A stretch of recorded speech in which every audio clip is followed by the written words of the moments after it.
Yo, what's up, relatives? No estoy me cayotzin. Yamen duecha, hu chetichinambo, kayonke anapuecha. Mike Bravo here, Kimichipili. Another quick video for you here. This is a topic here I've been wanting to talk about for a while. It's a talk about Tongva versus Kizh. Tongva or Kizh. I'm sure a lot of you have seen different maybe disputes online about Tongva or Kizh name to represent Gabrielino area, Los Angeles basin area, native people. So I want to touch on that. And again, too, just as a reminder, I'm a 25-year activist here based out of the West LA. Been doing a lot of indigenous, spiritual, militant work for a long time, education work, security work, spiritual organizing, spiritual runs, and things of that nature. So I've been around for a while, and I've been through a lot of personas and situations and elders. So I'm just hoping to offer some insight on this topic, always with the intention of guiding you, offering my experience. One thing I'm really big on is preventing abuse in the community. A lot of people know me from my work with a lot of accountability work and bringing a lot of sexual predators and abusers to justice, among other things, right? But also I've been through a lot of lies and manipulation, and so I want to make sure that a lot of you out there getting involved in the movement, especially in Los Angeles, have the proper knowledge to navigate these situations, right? We all have to go through our own lessons in life, of course, but there's a lot of things that are unnecessary and things that significantly stifle the movement, and I haven't really seen anybody correct this or offer clarity or insight on this issue of the name for Gabrielino people, the Tongva and the Kizh dispute, naming disputes. But in the meantime, go ahead and smash that like and subscribe button for me, please, and try to get my 1,000 followers. So I'll be trying to post more content more frequently. I know I've been kind of lagging lately. But in the meantime, to start, I want you to look up, while you're watching this video, it shouldn't be too long, hopefully. I always say that, right? Look up the term sovereignty and self-determination, right? Especially as it pertains to indigenous culture, indigenous reclamation, right? So that's really two really important concepts to understand when we're talking about this, because even there's a lot of people who even might be quote-unquote legit natives, who a lot of times they don't really follow teachings, or they don't really have a verse or knowledge or respect for doing things, what's considered the general indigenous way, right? The circular way, right? Like I mentioned in one of my videos before. If not, go ahead and watch that, or go to the website, check out the circle teaching. So in general, in the LA area, again, I'm just going to do a quick overview. And like I said, there's a lot more details to some things I'm going to be talking about. But this is more with the purpose of just giving you a general understanding of what the situation is with the naming and the best way to go about it. So for rough history, in the LA area, the Chumash were here before, what I'm used to calling it the Tongva, because that's how I was... that's the name I was familiar with for a long time, right? Anyway, so but for neutrality purposes, I'll just say Gabrielino for now, right? So in the LA area, the Chumash were actually here first, like thousands of years ago, before they moved more north to, the Santa Barbara, area, right? And the people who been the caretakers here in this Los Angeles, what they call the Los Angeles basin area, have been in what we generally call Gabrielinos, right? And so the name, of course, Gabrielino derives from, the Spanish mission system that they had, right? So, like the Tavium, like in the valley, they're like Fernandino, and then I want to say like the Kumaye, like in San Diego, or probably like Dieguenos, or something like that. So, you get the idea for the naming, right? So that's how they get the name of Gabrielinos, right? For the Mission San Gabriel in Los Angeles. Right, so fast forward, they called Gabrielinos for a long time. Again, the general area stemming from, let's say, Santa Monica area, right, to, I want to say, roughly like Pomona, maybe being like the north side, I guess, or maybe Northridge around there too. Forgot the exact north rough boundary, right, and then south going down towards Long Beach, right? At Pavungna. So again, this is very general, outline of like the border areas, right? So again, the basic LA basin area. So around the year 1990, around that year is when a lot of Gabrielino people decided on the name Tongva, right? This was a way to disconnect from the colonizers' naming of Gabrielino, right? Self-determination, right? Going back to that term I mentioned earlier. Again, some people have disputed the origins of that name, and it goes back and forth, both with credible, I guess arguments, you can say. But again, going back to the rule of self-determination, Native people, sovereign people have a right to determine their own methods and their own ways they go about their reclamation and their self-determination, right? So regardless of whose academic sources are more correct or not correct or whatever, it doesn't matter. If someone wants to be called, if the indigenous nation wants to be called something, you have to respect that decision. And I'm not too sure about the unity dynamic as far as that happened, but I know a lot of Gabrielinos were on board with the Tongva name, including the leadership who now claim to be the Kizh Nation group, the Kizh Nation faction, I guess you can say. A lot of them were actually originally using the Tongva name as well. And it seemed like for the most part, I'm gonna say there's so many, Gabrielinos, but my general understanding is that the bulk of the Gabrielinos that were, politically or socially organizing for their people in their community, that they were all on board with the Tongva name for their self-determination purposes, right? And this like 1990-ish. Kizh as a group or a faction didn't exist at that time. So here's some quick facts about Gabrielino Tongva people. There was never a collective nation, like when people talk about, oh yeah, the Aztec nation or the Lakota nation or what have you, right? There was, as far as LA goes, there was not one single governmental centralized nation here, right? They were kind of like village states, if you will, right? And most of the Gabrielinos went by their village names. And even today, there's folks I know who, I would generally in my head refer to as Tongva, right, or Gabrielino, and they don't even use those terms, and they prefer to use only their village names, right? So just something to keep in mind. Another thing is that they're not a federally recognized tribe. There's a lot of tribes across the nation that are federally recognized, right? Again, referring to Lakota or, there's different, Hopi, Dene, etc., right? So-called Navajo. A lot of federally recognized tribal tribes, right? Gabrielinos are not a recognized tribe. However, with that, a lot of Gabrielinos are federally recognized as individuals, right? So whether there's no single tribal entity, tribal government that's federally recognized, there are many Gabrielino people who are federally recognized as individuals. So that's important to know, because a lot of people get that confused, right? So again, 1990 was around the point, I understand the general time point that a lot of Gabrielinos start to use the term Tongva, right? Again, a lot of people who now call themselves Kizh were on board with that as well too. So moving on to about 2001, there was a casino endeavor. Again, not going into details, but generally, there was some proposed a casino idea to the Gabrielino people, again, who were using the Tongva name at that time. And from there, moving down the timeline, in 2006, there was a dispute over the casino issue, right? Again, I'm not going to go into detail, but you can Google it. Feel free to Google it if you want. And that seems to be the main point of departure that broke up a lot of the folks that were involved, that seemed to be relatively cohesive unit as under the name Tongva, right? I want to say that lawsuit was occurring a little before that, but 2006, that's around the time that I remember the paperwork. And then from there, it seemed like people split up and a few different groups emerged from that, right? All using variations of Gabrielino or Tongva naming, right?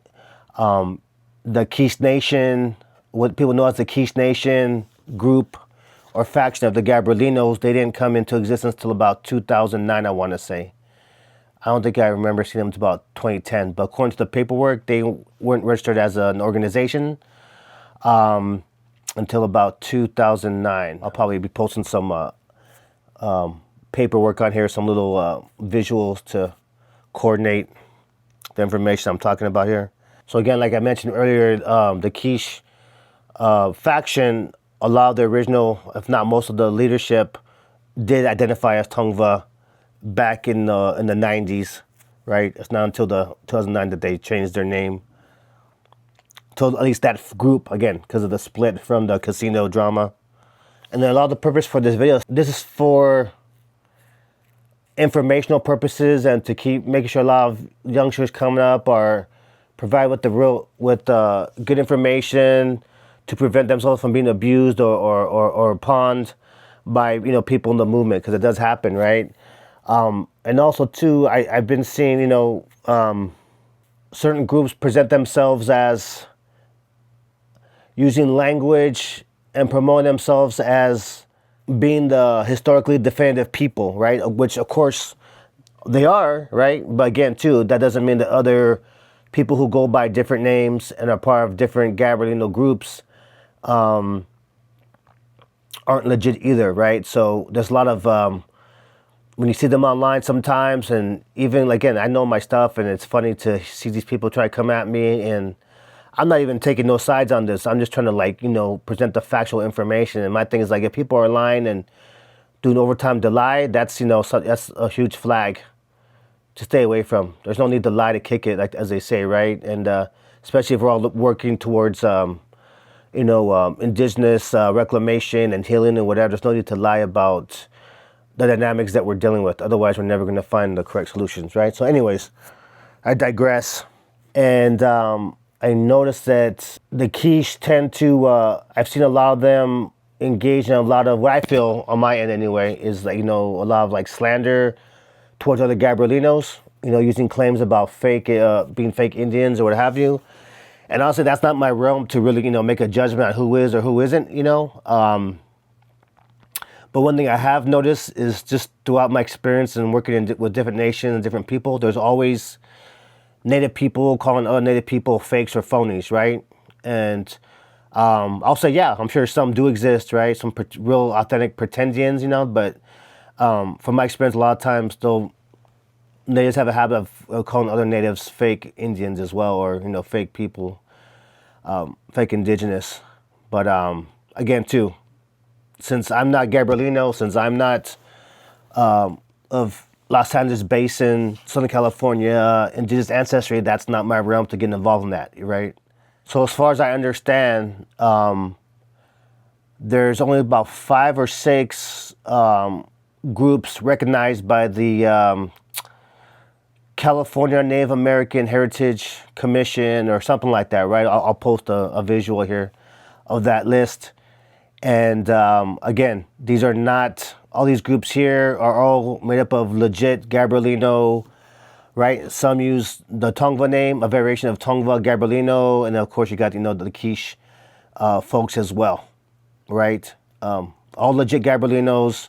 Again, any individual disputes on people's valid identity is a whole different story, but as far as these groups go, like, they're recognized by the Heritage Commission, and as well as there's also people who are not part of these groups who are also legit Gabrielino, but they just don't get involved in these groups or are involved socially or politically like that, right? So there's a lot more Tongva and Gabrielinos beyond even those groups.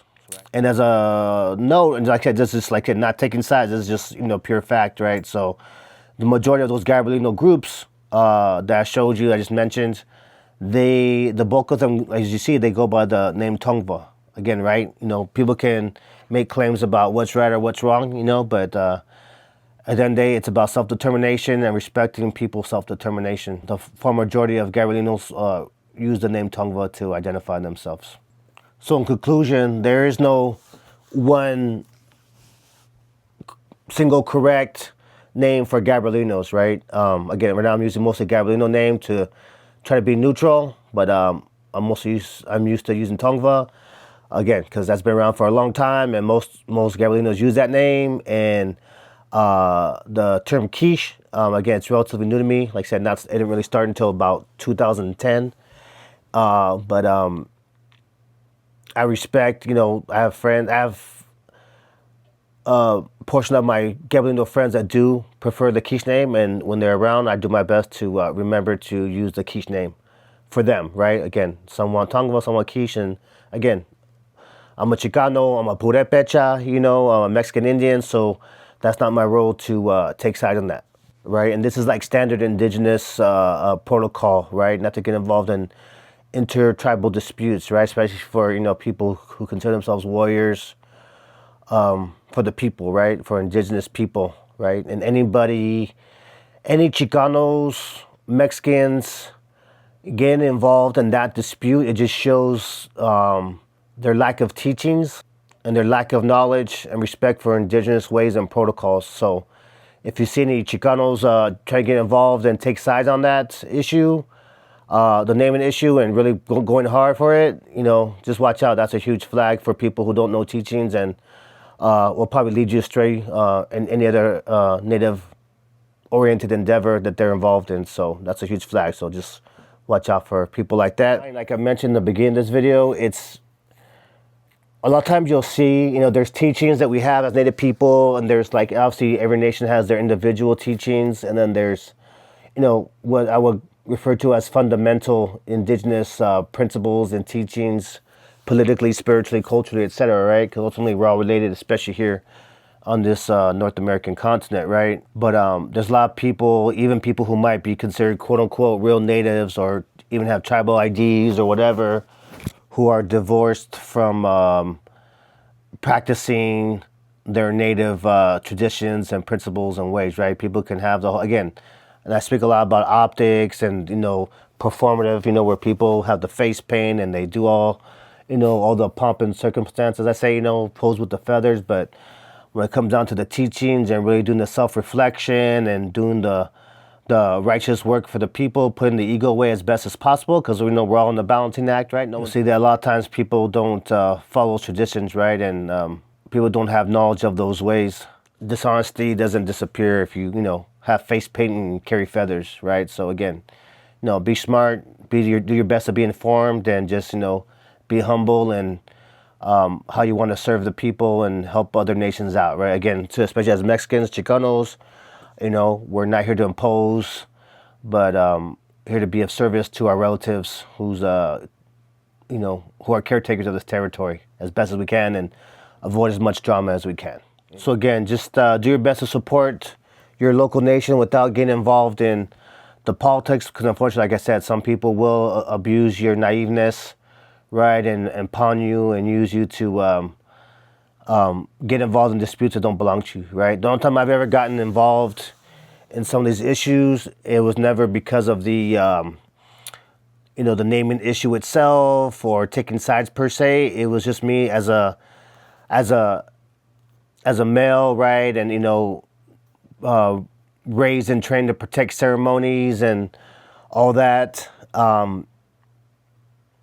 It's been my duty to make sure people aren't bullied or harmed, right? So a lot of times there have been, times when I've been with elders or women and people who disagree with them. Again, it's okay to disagree, right? But then they try to overpower them because they're men, or, do aggressive things that are unnecessary, right? You disagree, whatever. You don't like someone, that's fine, whatever, too. But bullying's not cool, especially if you're a man towards a woman, right? And that's the only time I've ever gotten involved in. So again, as a last reminder, study up on those concepts that I mentioned, right? Sovereignty, self-determination, as well as decolonizing, native identity, and citizenship, right? You can Google that and just look up topics along that to inform yourself. Like I said, too, we want to wean ourselves off of using colonial Western frameworks to validate ourselves as indigenous people